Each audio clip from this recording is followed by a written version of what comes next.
তো আজকে আমি একটা বেবি কৃষ্ণা ড্রয়িংয়ের পার্ট 2 নিয়ে চলে এসেছি। এবার আমি চুলে প্রথমে ব্রাউন কালার করে দিচ্ছি। প্রথমে ব্ল্যাক কালারটা করব না, তারপরে অনেকে ভুল করেন প্রথমে ব্ল্যাক কালার দিয়ে দেন। আগে ব্রাউন কালার করতে হবে, তারপরে এখানে ব্ল্যাক কালার দিয়ে দেবো। তারপর আঙুল দিয়ে একটু ঘষে দিতে হবে। আমি আবার বলছি, তারপর আঙুল দিয়ে একটু ঘষে দিতে হবে। তারপরে স্কাই ব্লুর থেকে যেই ডার্ক ব্লুটা হয় সেই ব্লুটা দিয়ে করে দিতে হবে। তারপর এখানে স্কাই ব্লুটাকে ফিল করে দিতে হবে। তারপর একটু হাত দিয়ে ঘষে দিলাম। তারপর পুঁতিগুলোতে গ্রিন এবং রেড করে দিলাম। তারপরে গোল্ডেন কালার দিয়ে দিলাম। তারপরে আমি এখানটায় ব্লুটাও মুখে করে দিলাম।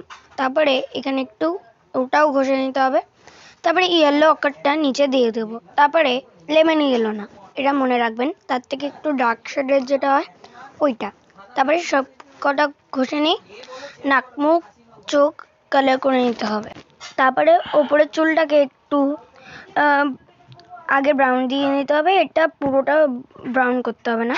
তারপরে স্পেস গ্রিন, তারপরে ডার্ক গ্রিন, তারপরে ব্লু, রেড, তারপরে একটু ঘষে দিতে হবে। নিচে পাটা ব্লু কালার এবং আমার হাতে এবার দিদি ধরে নিয়েছে। এবার আমি করে দিলাম। তারপরে একটু পেন্সিল দিয়ে বর্ডারগুলো করে দিতে হবে। এই পুঁতিগুলো করে দিতে হবে, মালা যেগুলো সবই করে দিতেছি। যদি আপনারা চোখ মুখগুলো ব্ল্যাক মার্কার দিয়ে করেন তবে আর এই পেন্সিলটা দেওয়ার দরকার। আবার পরে দেখা হবে।